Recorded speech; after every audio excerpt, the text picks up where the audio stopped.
everybody, welcome to the Arch Network's first bi-monthly seminar series. And the goal of these series is really to cover topics that might not be covered in your local university or division or in your training program, around areas of particular importance when you're working with people who are formerly or currently incarcerated, and in community health in general. And so I am absolutely thrilled to introduce our first speaker, Dr. Margot Kushel, who is a colleague and friend. She's a professor of medicine where I am at University of California, San Francisco. She's division chief and director of the UCSF Center for Vulnerable Populations. She's also director of the UCSF Benioff Homelessness and Housing Initiative.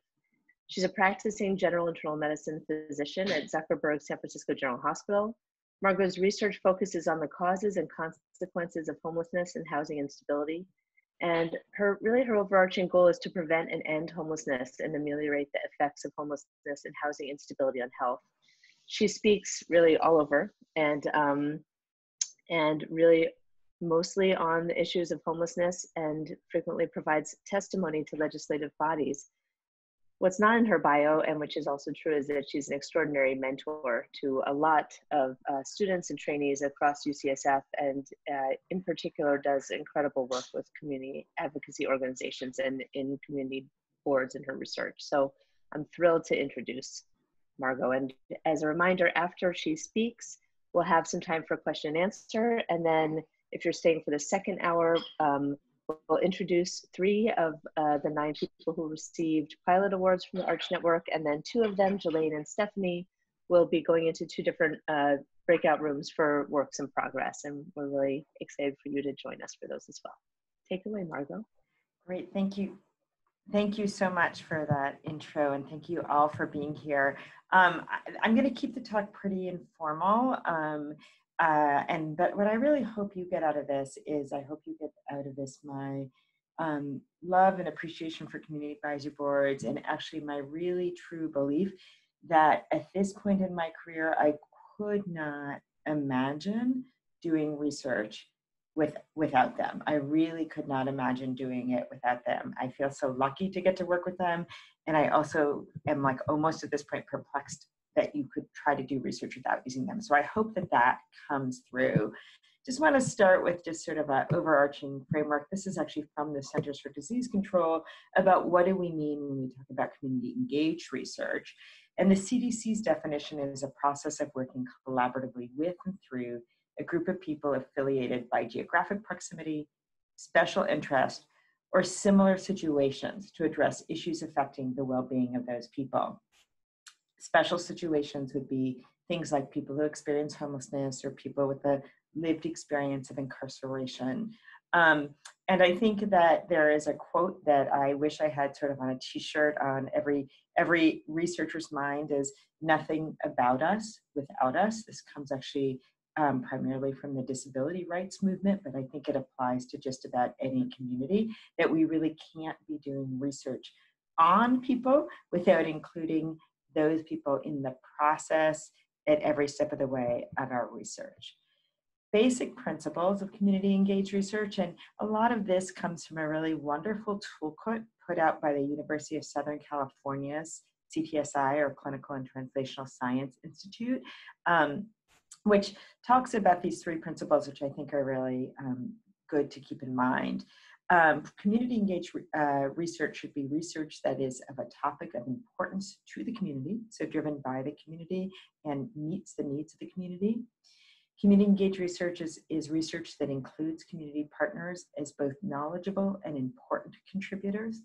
And community engaged resource is research that allocates resources to building trust with the community. And those resources are time and experience, but also money. And that to do true community engaged research, you know, I had a research partner, a CAD member of a research project that I did, who basically was very clear and said that their experience of research is that researchers come to the community and take and take and take. They sort of want to pick people's brains. They want to, use people so they look better in their research. This was the perspective of this CAD member. and then they leave without leaving anything behind. And she was really empowered and great and said, sort of, not on my watch. You know, if you want our expertise, you pay for our expertise, and don't leave us like other researchers have. What is a community advisory board? And this is a picture of a partial group of one of my community advisory boards, which is a group of community members and organization representatives that provide community information and assistance to the research project or initiative team. So who is in CABs?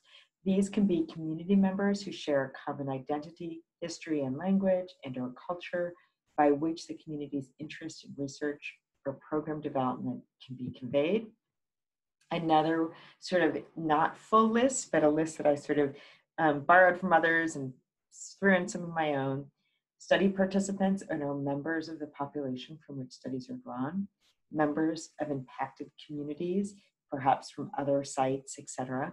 General community members, neighbors, partners, community members, academic partners, environmental experts, faith-based leaders, community organization representatives, business owners, parents, school system representatives, local, regional, and state leaders, and the list goes on. But you can see that that list of people who represent a variety of sort of different powers, positionality, and expertise that they might bring to a board. And so when you put them together, you should put them together with thoughtfulness and an understanding of the ways that these power dynamics can play out. What can CABs do? They can provide project support. They can help you find issues and concerns within the community. My CAB often helps me in advance from making mistakes that I might inadvertently make through inadvertent language, asking questions too soon, asking things that are taboo, overstepping boundaries, sort of, bringing up sore topics. They certainly can help to develop a research plan with their unique expertise. They can be instrumental in staff recruitment. One of the things that we're not explicitly talking about in this talk, but I want to mention that I research homelessness, and at least half of my staff has a lived experience of homelessness. Again, I couldn't do my work without that. And sometimes your CAB can actually help you identify not only other CAB members, but staff members for your work. I always say it's a lot easier for me to teach someone with the lived experience of homelessness how to do something like informed consent than it is for me to teach, a brilliant Ivy League graduate from an upper income household what it means to have a lived experience of homelessness. Your CAB can help you interpret results, and I'll try to talk about that a little more in this talk. It's an incredibly important use of a CAB.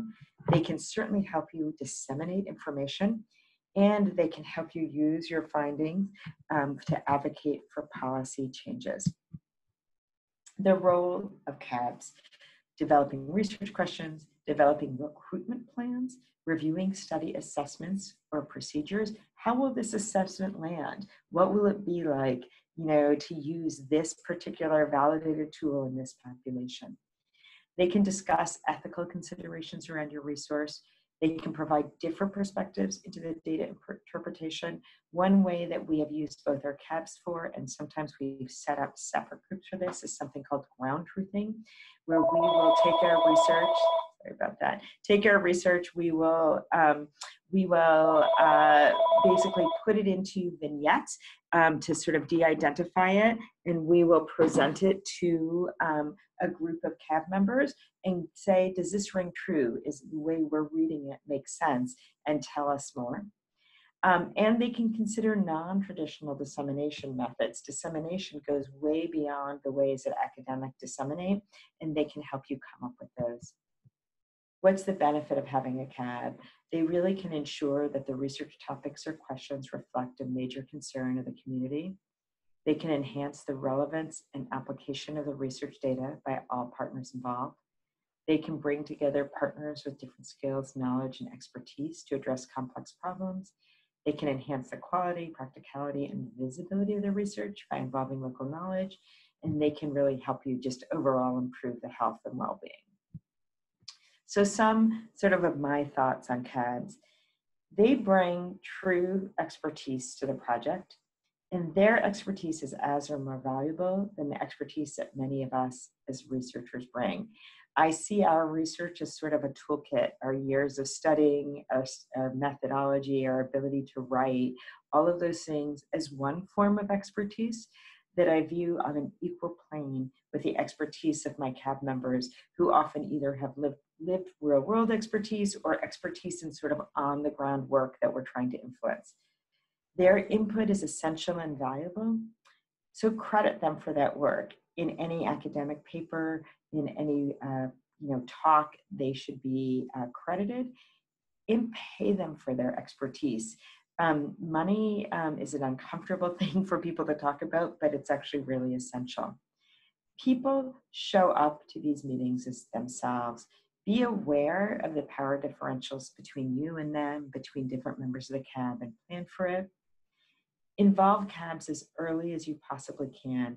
Ideally, you involve your CAB to help you develop the research question, and they're involved all the way through. I want to acknowledge that that isn't always possible. If you haven't been able to do that, involve them as early as you can. It's never really too late, although earlier is always better. And I just a plea to not use CABs as window dressing. I sit on NIH review panels, and it's gotten to be very popular to use CABs.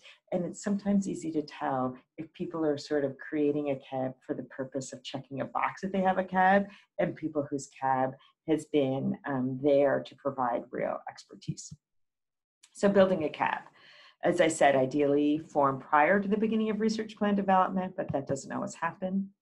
Include interested stakeholders. Think ahead of time, who's at play, who might have a different view, who might have, it's not like you want to have like a fisticuffs in your CAB, but you want to make sure you don't have any blind spots. Maybe there are people whose views, if you're doing research on homelessness, like the business community or something might have a different view. Try to involve them as well, and don't sort of preach to a chorus of people who all agree.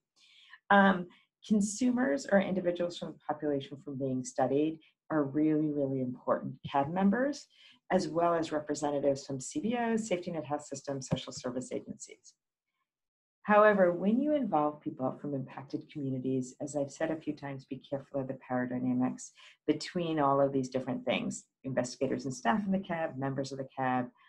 And if people need extra training or support to participate, assign them a more experienced partner who can be with them before, during, and after the meeting. And I think I'm going to talk about how we actually do this a little more, but suffice it to say for now that I use staff who themselves are from impacted communities to be partners with the individuals on our CAB who are from impacted communities. And plan in advance how to make sure their voice is heard. These things don't just happen by accident, and CAB meetings take actually a fair amount of work to make sure that the input can actually be heard equally. Some people's voices, naturally, we have our own implicit bias, sort of carry more weight. And so think about it ahead of time, put some thought into it, talk to your CAB members, and actually plan for it, and don't let it just unfold. So some best practices. Involve CAB from the very beginning if you can. Clarify people's intended purposes and roles. As I'm recruiting to people to a CAB, I talk to them individually about how I want, what I want from them. And I usually devote my very first CAB meeting, the entire CAB meeting is about clarifying purpose, roles, answering questions, and letting everyone hear together so that they don't think that somebody else has been told something different. Otherwise, sometimes some people can feel like, oh, well, they're the experts, so I'm just here to listen. And I really want everyone to hear together what I want from everyone. Meet regularly to keep people engaged in the work. Let people know ahead of time what your tempo of meeting is, whether it's every 3 months or every month, and be sure that you schedule the meetings far enough in advance and send ample reminders that people are able to show up, and be very sensitive to what timing works for people. I have some challenges in my CAB because for some people it works better outside of work hours, and other people it works better inside of work hours, and that's something that you just need to navigate. Take steps to ensure that researchers do not dominate the discussion. We get to talk a lot, so we really want to be sure that we mostly are listening. But I would also add to make sure that your CAB members with more institutional power, or for any other reason, people who are likely to speak more, don't actually dominate the discussion. Create inclusive operating procedures and enforce them. One of my beloved CAB members always says before the meeting, any meeting that she runs, step up and step back. She talks about the need to step up. If you have an idea or a question, other people likely, either have that question or want to hear it. Don't be shy. Your responsibility is to step up, but also your responsibility is to step back. Step back so that you can hear what others are saying. Step back so that you're not dominating the discussion. Step back so that you have time to observe. So we usually start each and every meeting repeating that and sort of setting the ground rules about how we're going to enforce it in a way to ensure that everyone's voice is heard. Some very practical considerations. First of all, people often ask this, and so I'm just going to say it. It is perfectly appropriate to use NIH funds, PCORI funds, or foundation funds to pay for your CAB. Write it into your grant. There is sort of templated grant language that at least I've used that I'd be happy to share with Bree so she can share with the group. But we write into our grants travel to reimburse our CAB members for travel, stipends, we pay them for every meeting, and if we're asking for expertise outside the meeting, we pay them. And this sounds silly, but we feed people. And actually, now that we're doing CABs over Zoom because of COVID, I'm actually delivering sort of gift baskets of food just to where everyone is, just to sort of reinforce it, because food actually is a really wonderful and important way. Pay everyone equally. I see this often in grants, people will, for qualitative researcher, will pay like, the doctor's $100 for an interview and an impacted community member $25 because they're like, oh, the doctors won't show up. But when you think about it, that's exactly inverse. The physicians don't really need the $100 and the impacted community member really does. I can tell you that sometimes IRBs balk about this because they have all sorts of weird views of like what's coercive or what's appropriate. I feel really strongly that everyone on the CAB gets paid the same. And as I talk about in my example, I have a wide variety of experiences on my CAB. Everyone gets paid $100 for an hour and a half meeting. I always provide food. And because I work, some of my CAB members are from impacted communities who have high rates of food insecurity. We always intentionally buy extra. We like to buy food that's both fun and healthy. So we always have fruit. We always have things like cheese and crackers, and we always have a sweet, but we actually always go out of our way to buy extra. And then at the end of the meeting, we pack it up and send extras home with folks from the impacted community. When I'm writing grants, and this comes up a lot, so I'm just going to tell you my strategy for it. When our CAB members are professionals, they're a representative of an organization, they're a health professional, they're a faith leader or whatever, I include their first and last name in the grant applications and include a letter of support from them with their first and last names. I've really struggled with what to do for my study participants who are on my CAB because it feels like it could violate confidentiality. What I've worked out is I use their first name and last initial so that they have some privacy. The NIH doesn't seem to mind that, and they sign their letters of support that way, just as a way to show that they're real individuals, but to not potentially violate their confidentiality. I'm going to talk through some examples of CABs that I work with, just to give you some sense of how this plays out, and then I'm hoping we can have a discussion about that. One of my first experiences using a long-running CAB, and this CAB now has been in effect since about 2011, since I started planning for this study, is for my study called the Hope Home Study, or the Health Outcomes of People Experiencing Homelessness in Older Middle Age. This has been a longitudinal cohort study of older adults in Oakland that was funded and refunded with an NIH R01. We've had a separate R01 funded for a spin-off project, and actually 2 K24 mentoring grants also built off of this study. all supported very clearly by an incredible CAB that I actually pulled together in about 2011 when I started to write, or maybe even 2010 when I started to apply for the grant that eventually was funded in 2012 for a project that started enrolling in 2013. Prior to initial submission, I initially developed a CAB that had a head of a nonprofit service provider for older homeless adults, like the main provider of services for older homeless adults in Oakland, which is where we're doing it. I recruited a policy consultant with extensive governmental service. This is a woman who worked in HUD and other governmental agencies, but now is sort of a freelance consultant working on Medicaid issues and housing issues. I recruited a physician not involved in the study with extensive homeless health experience, a representative from the large federally qualified health center in the area that serves this population, a representative from the local healthcare for the homeless program, as well as the head of a local continuum of care. Continuum of cares are organizations in regions that basically distribute all of the federally funded funds for homelessness. I pulled this group together. I sort of knew some of them. I asked some of them for suggestions of others. We pulled this together initially. What did they do before the study? They really gave a lot of input on study design. I would pull them together and pay them and just sort of spitball ideas. They would stop me from my most goofy ideas. They helped in ways that were really pragmatic as well. For instance, they located a space, a community-based space for us to do the study, because I really didn't want to do the study at an institution which the individuals in the study might have negative associations with. They provided great language on throughout the study and actually helped us develop our specific aims. Again, I came in with sort of, we did some preliminary sessions of like, what are the issues of concern to you? What really bothers you? What do you think would help move the field forward? I would draft aims, bring it back. They would provide input. Some of this was done in meetings and some of this was done over email. They provided letters of support, and just very pragmatically, when I get CAB members to write letters of support, I draft something to make it easy for them and then give them free rein to edit any way they can. They sent it back to me. I really try to make it as easy as possible. And then as I wrote the grant, I sent them sections of the grant. Hey, could you look over this section and see if how I wrote it conveyed what we talked about? What they didn't do was like actually physically draft the grant. I sort of took that work on myself, but I really got their input in many ways. What I wish I had done, and then what I did about it when I had regret. When I started, I did not include impacted community members, meaning I did not include people with lived experiences of homelessness.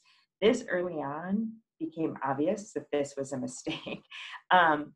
Pretty early on, within our first year of our study, we recruited 3 study participants into our CAB.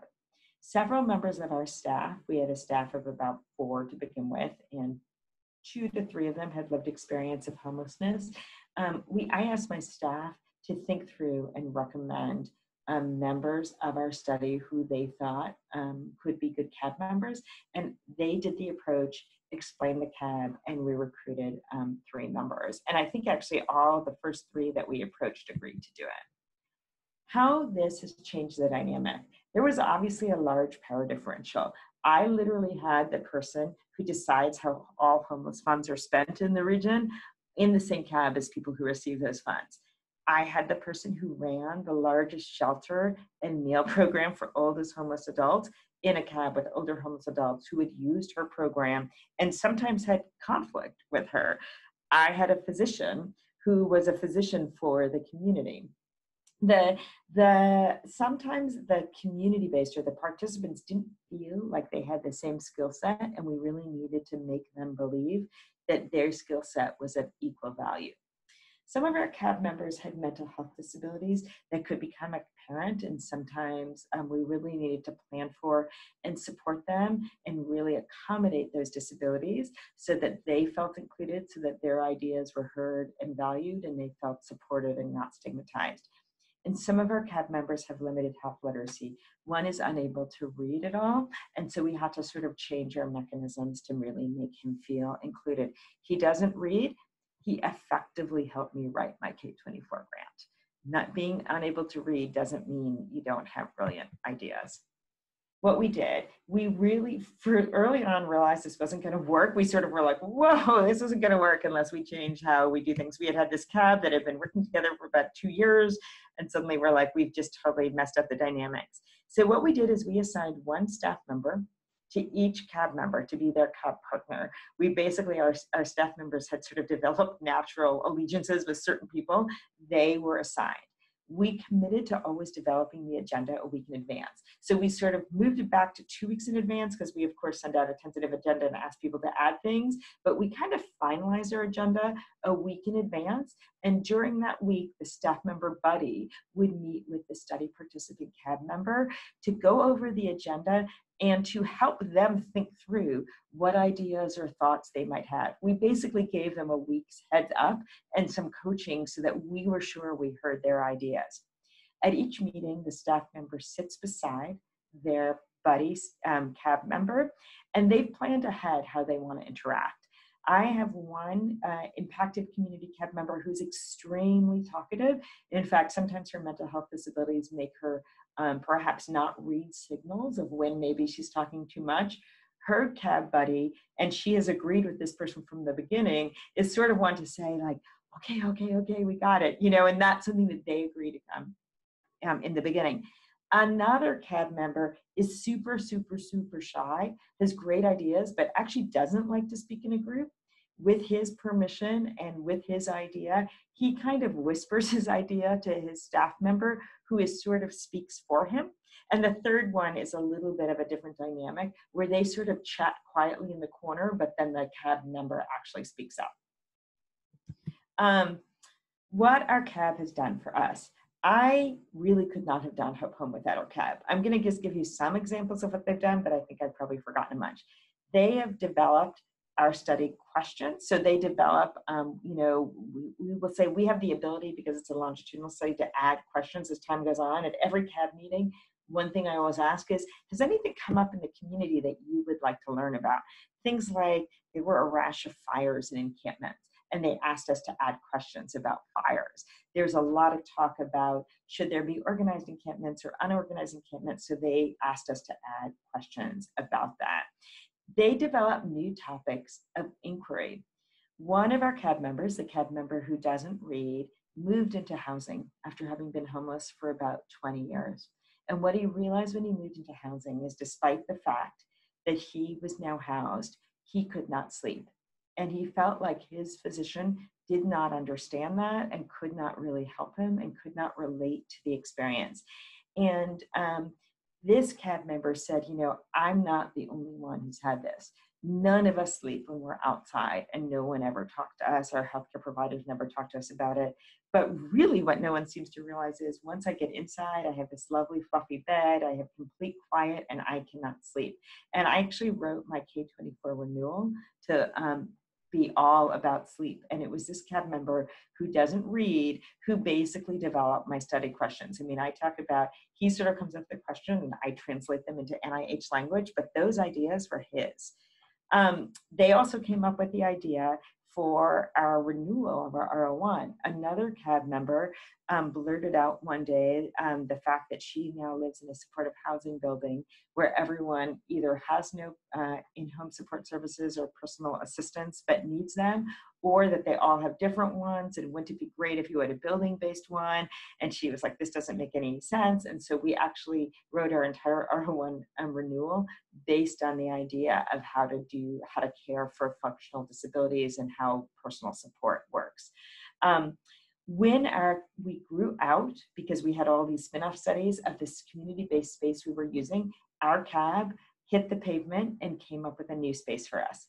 They help us with dissemination in every way possible.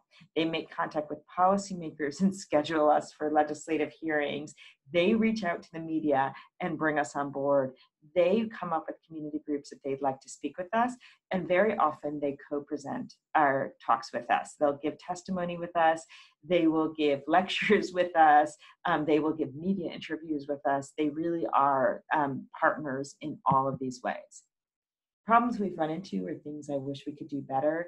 Some of them are very practical. Our community cab members now really depend on these checks, and get really frustrated with the university processes, where you put in a reimbursement and it takes, 4 weeks for them to get it. And that has been a source of unending frustration. And I feel like we haven't done as good a job as we could of actually incorporating our CAB members into writing manuscripts. And it's something I would like to sort of hold myself accountable to work on better. A few other examples, if we have a few more minutes, of 3 other CABs I have going and just sort of a different twist on it. We proposed with Rebecca Sidori, who's a palliative care physician and a world leader in advanced care planning, a project on advanced care planning in permanent supportive housing. On this, we were proposing not an R01, but what's called an R34, which is a 2-year planning grant to prepare for an R01. And one of the purposes of our R34 was to build our CAB for our R01. So we put together a skeletal CAB to begin with, which was some representatives from local permanent supportive housing agencies. They helped us co-develop the preliminary grant, the R34. Now that we have our R34, through that R34, we are expanding our CAB to include residents of permanent supportive housing. And together, we are writing our R01, or our big grant proposal. This is the CAB who really helped us a lot when suddenly we had to switch to Zoom instead of doing in-person interviews. And it was really our CAB who sat down and brainstormed with us practical ways to do that. We've set up impromptu CABs for what we call ground truthing, which I explained a little bit before, which is that we had a lot of qualitative data that we had done all the typical ways of interpreting qualitative data, but we really wanted a gut check to see if we were doing it correctly. We formed, actually our CAB helped us form a second sort of impromptu CAB, a group of people who had lived experience of homelessness as older adults. And one of the things we were interested in was people who had taken in people who were homeless, so like family members of people who are older homeless adults. So we recruited a CAB that included both people who had been homeless late in life or whose family member had been and they had taken them in. We took all of our qualitative data, we de-identified it, we came up with about 15 vignettes based on our interpretation of our qualitative data, and we ran it by that CAB. We had a series of 3 meetings where that group, my staff member, one of my staff members with lived experience, basically ran these incredible focus groups where we ran through those vignettes, and those individuals provided input, what rang true to them, what sort of seemed like, no, that isn't actually how we would interpret it. It was an incredibly powerful experience. And finally, in the era of COVID, my group has been running mass testing of unsheltered homeless individuals. We've now done it in 2 different districts in San Francisco. In each district, we formed our CAB, made up of people with lived experience, community leaders, other interested people who really helped us develop our testing protocols. They were quite different in the 2 different areas. They involved hiring community health outreach workers, and the CABs were really just incredibly impactful. That's an example of a CAB that we sort of pulled together 6 weeks before we did this big testing initiative. They met with us multiple times a week.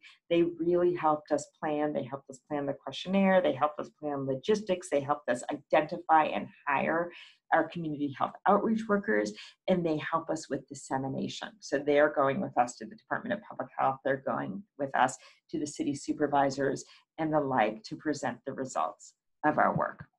And maybe, just some final thoughts. CABs are a really incredible way of getting community input, really ensure diverse recruitment of stakeholders, create CABs early and involved throughout, create rules that allow for equal contribution from members, and listen to and value and pay for their suggestions. And with that, I will stop. I'm going to leave you with my Twitter handle and my email, and I'll leave this up for a minute or 2 as we start our conversation. Thank you so much. Thank you. So I'm going to hand it over to Nick to moderate the Q&A. Okay, so if folks, so we do a couple of different things. So people can post questions in the chat if they have specific questions, or do a little hand raise, and we'll try to recognize you and sort through folks who may have questions. I just wanted to get a start as people kind of thinking about questions. I wanted to ask something that may be on the minds of some folks. And so Margot, one of the things that's very clear obviously from your experience, but I think from most folks that have been involved in any sort of community engagement activities, it takes a long time. It's a lot of work, and there's a lot of effort. And often, writing in stipends and things to grants is, relatively straightforward. It's getting more straightforward, more acceptable. But one of the things that I wonder about is how to build in some of that time and energy that it takes. Part of it, if I'm a junior person, I don't really have a lot of funding. Yeah. So this is the part of my work that's unfunded that I've got to really do a lot of legwork on. Yeah. What are, as a grant reviewer, suggestions you might have as how people might build in some of that legwork either into a grant proposal, or how they could figure out how to get some time to do that really crucial work, rather than say, well, I've got a grant, I've got this funding, now let me just go find some people in the community to work with. So just kind of want thoughts about some of that.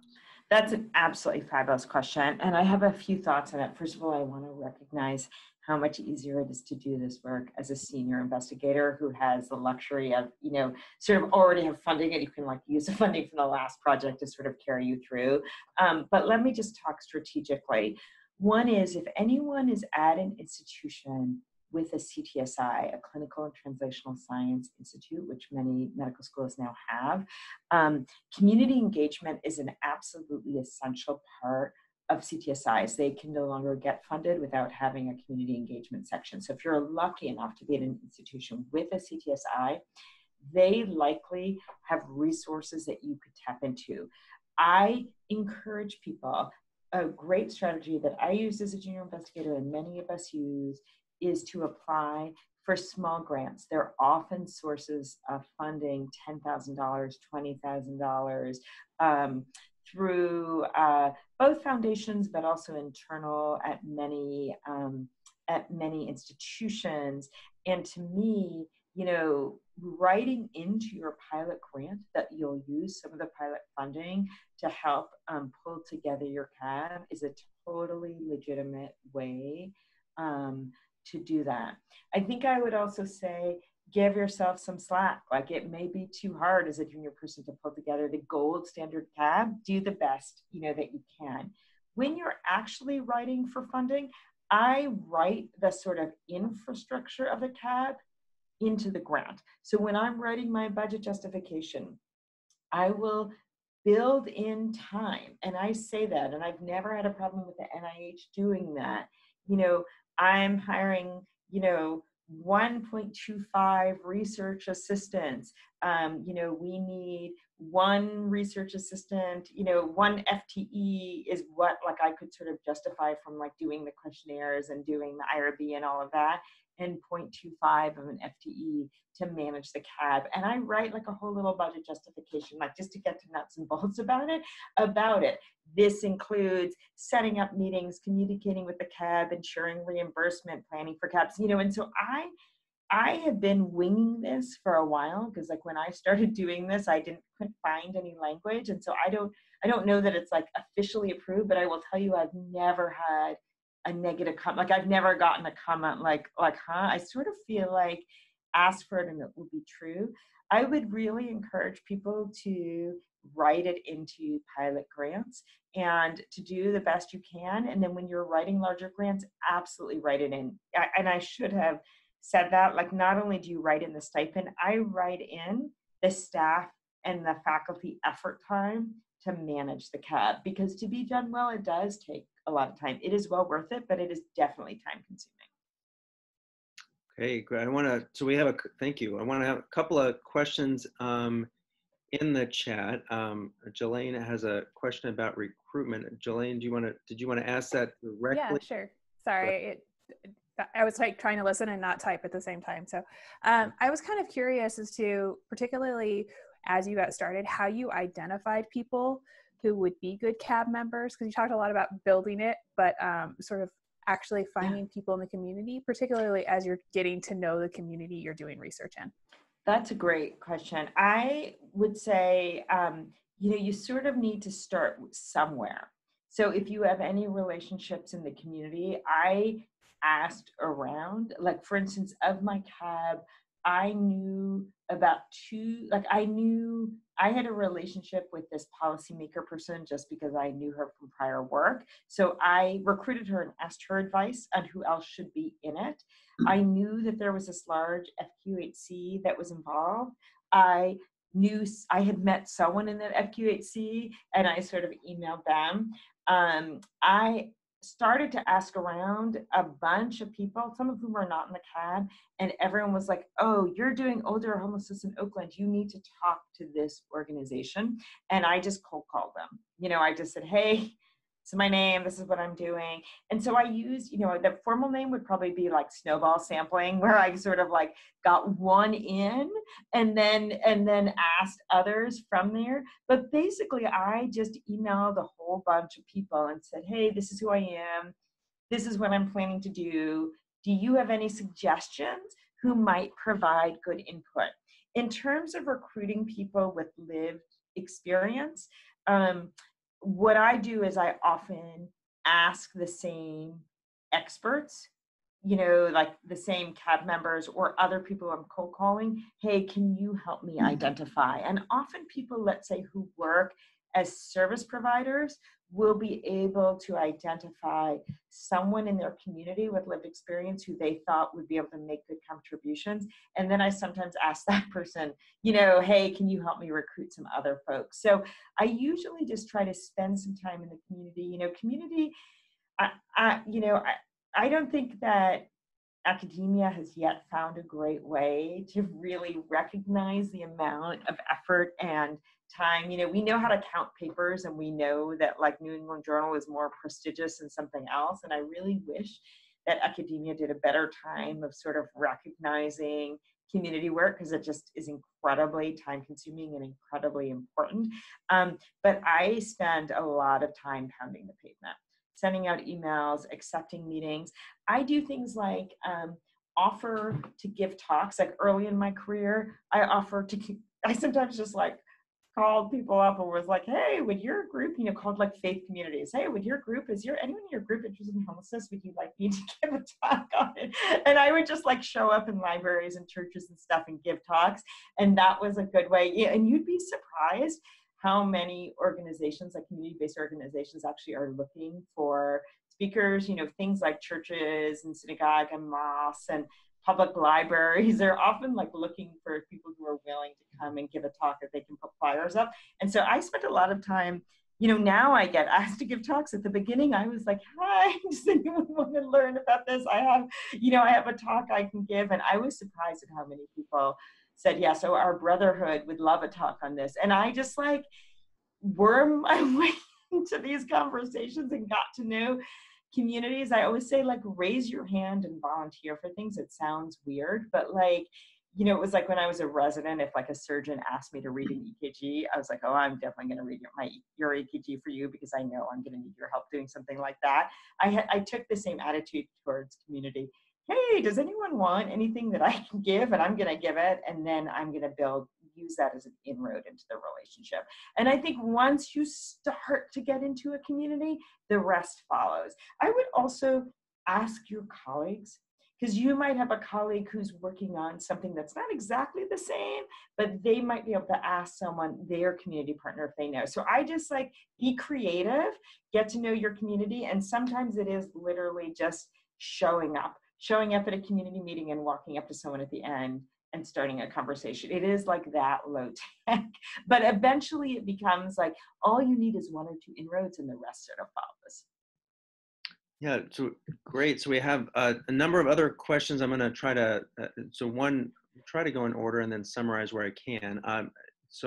Amy had asked a question about special IRB considerations for CABs. And so if you've had maybe some experiences and how to engage in IRB or when to engage in IRB with respect to some of the aspects of your study that CAB is directly involved with? Yeah, I mean, I found I've actually had conversations with my IRB, like if I'm asking my CAB for their expertise, is that part of the research process? Like, do I need permission to ask them to give input? And at least what our IRB has said is, like, usually it takes a few conversations with them, but generally they've said no. If they are sort of a part of your study and you're like paying them as experts, they don't actually consider them research participants, even if I'm often asking them to speak about their experience. So that they haven't said I needed to do. The IRB has generally not given me a problem about reimbursements, but I could imagine, an IRB doing it, and then you just need to manage that.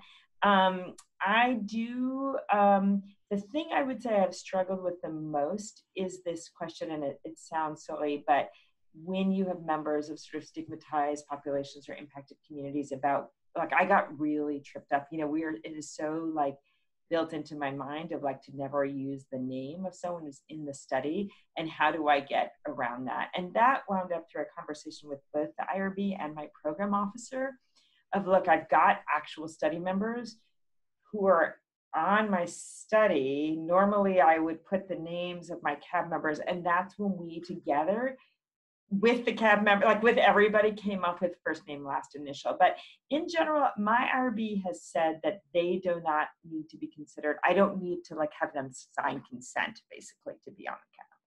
I could imagine other IRBs could ask differently, but I just call and ask and document. So that like someone else later doesn't change their mind. I'll like send an email and say like, oh, just to confirm, you said that the IRB members don't need to sign consent. Maybe it's because I'm married to an attorney, but I I'll send an email afterwards. Okay, Bree, I'm going to skip you for just a quick moment, even though I think it's a great question that you asked. I wanted to get to Amanda's question, ground truthing, and whether or not you published that, or you can share some resources if folks want to learn more about that. We are trying to publish that. So that's like, there's a big paper that we've had trouble placing because I think it's sort of a different thing. And so I think it was one of my colleagues, one of my academic colleagues, Margaret Hanley, has done sort of use that as something that comes actually from the environmental movement, where apparently it's a common thing to do and actually the name ground truthing comes out of like ground, like forest grounds. And it's sort of an adaptation of something that's been used in the environmental movement of like recognizing flora and fauna and stuff. And it has been a really meaningful thing. We are trying to get this methods paper published, and I'm sure she would probably be willing to share some of that. But what I can say, what we did is we were doing this really edgy qualitative work, and even though we ran it by our CAB, some of the expertise in it wasn't sort of part of the expertise of our CAB, and we just wanted to be sure it was real and that it rang true. It was incredibly meaningful. We took our qualitative results. We didn't want to use direct quotes because the community is small enough that we were actually concerned that members of the ground truthers might be able to identify specific people. And so we sort of went through a process within us and our CAB to sort of de-identify experiences and turn them into vignettes. So I'll just give you an example. There were people talking about conflicts that might come up with an older homeless adult moving into a family's home. And so like one theme that came up was like a lot of intergenerational trauma was brewing up, and there would be conflicts around, well, when I was a kid, Dad always liked you better, and people, so we sort of created a little story about that. And then we just printed out the stories, read them out loud to a group of about 8 people, and just listened. And my staff member whose lived experience was just incredible, and just ran a focus group where we really were like, tell us, we had a list of questions, but we just started with, what's your reaction to that? And the group was like off and running. They were sharing their own experiences. And 1 or 2 of our vignettes we put out there, and everyone was kind of like, huh? Like it didn't ring true at all. It didn't reflect their experiences. And we were like, maybe our interpretation, maybe we were over interpreting this or missing it. But mostly people were like, oh my God, totally. Let me tell you about the story. And it really helped us know that what we found was, was true. So wanted to also talk, and this, I'm going to sort of try to, because we only have a few more minutes left, I want to try to combine a few points if I can, and it sort of gets to one of Bree's comments about actually, including community engagement or CAB development as an aim almost in a K application, or as a skill that one would develop. And another comment around that's a little bit related to that in terms of looking at this participatory action research, community engaged research as an outcome, and that more as a primary outcome as opposed to, well, this is kind of the formative work, and then our outcome is, we look at our our typical either biological outcome or behavioral outcome or whatever, but the community engaged part, to what extent could that maybe be, that's an important outcome in and of itself. Some of your thoughts around that. Yeah, those are great questions. So first of all, for the K award, I would absolutely include it as a training aim. A lot of CTSIs now offer courses in community engaged research. I know that ours does. A lot of these courses are now online and offer distance learning. So if your institution doesn't include them, there are a lot of ways, like in our implementation science curriculum at UCSF, they offer a fantastic online course in community engagement, and I'm sure many other institutions do, as well as getting mentorship in it, as well as saying that you are going to, through your K, either as an aim or a sub-aim, develop a CAB. I would absolutely do that. We were able to, there are preliminary grants, either pilot grants or like this R34, which is like a preliminary grant to fund an R01. In those grants, we explicitly made it an aim. One of the aims of the R34, like one of the aims was like adapting materials. One of the aims was developing protocols, and one of the aims was developing the CAB. It was absolutely, but that grant is sort of really works well for it. I think one could include it as a K award aim. I probably, if I did it, wouldn't only have 2 aims. Like I might, if I otherwise was going to have 2, I might have 3. I would sort of think about it as like a half aim, but I think it's a totally legit thing to do and to write the process of doing it. I think PCORI grants, it's all about community engagement. And in PCORI, that is actually one of the aims. I think the NIH is still, my guess is it's still getting there. Whether you can include it as an aim that you can evaluate. Although I will say, like, I sit on the implementation science grant committee, and one could think about it using like one of the frameworks like REAIM or something. Like one could imagine writing the community engagement as part of your implementation aim if you're doing implementation research, which is not efficacy research, it's really effectiveness research. Like, how does this play out in the real world? I could imagine one of your questions could be, how does it change community relations? And certainly in implementation science grants, I think you absolutely could include an element of it. I think that part of the NIH is probably there. I think that foundations, something like the RWJ Foundation, certain foundations are all over this. I think it's probably varies foundation to foundation. So folks here are obviously, we're a network of researchers doing work on the criminal justice system, and so there've been a few comments about, one, and this may be other folks may have experiences with this, having CAB members who are currently incarcerated, and whether or not that's a possibility, and as a lot of us work with folks who are formerly incarcerated in the community. Reincarceration is not an uncommon thing. Yeah, sure. So if we have somebody as a study participant, making sure that they can continue in the study, or we can compensate them appropriately. So have you had direct experiences with that? We probably have some folks in our network that have, but I'm sort of asking you to see if you've had experiences with this. I will tell you that my IRB, and you guys are probably more expert in this than I am, my IRB gave me a very, very hard time about people who were currently incarcerated. Really just, it was like a hard stop in a really just inflexible way, because sometimes they're like, well, we could visit them in jail or whatever, and it was like a hard stop. We have had many people in our, including CAB members, get incarcerated and come out. And as soon as they're out, we have not had a problem. We have not had a problem with people under community supervision for our CAB. But I have not yet cracked the nut of including people who are currently incarcerated in a CAB. One of my colleagues, Emily Wong, earlier in my career and very early in her career, when she was founding Transitions Network, the way she got around this was that her CAB was made up of formerly incarcerated as well as families of people who are currently incarcerated, who were sort of speaking on behalf of their loved ones who were incarcerated. So she did formerly as well as family members of people who are currently.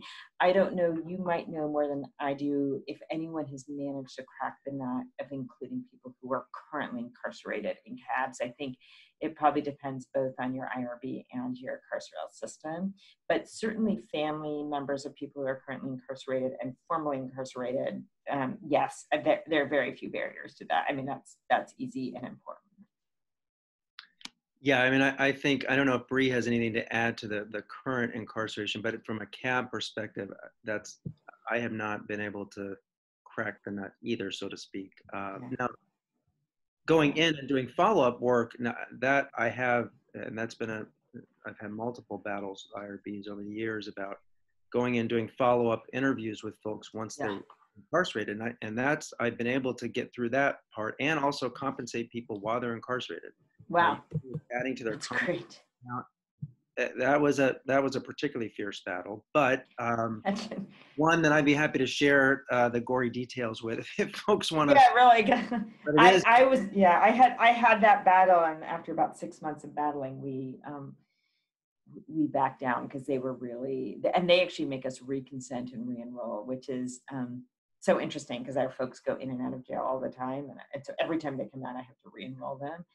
So that would be interesting. I do have one or two colleagues who've been able to interview in, but I just wasn't able to. But the CAB I have not been able to do, although there's probably someone out there who's figured that out. But again, I think the ways that people I know have done is family members of current and former.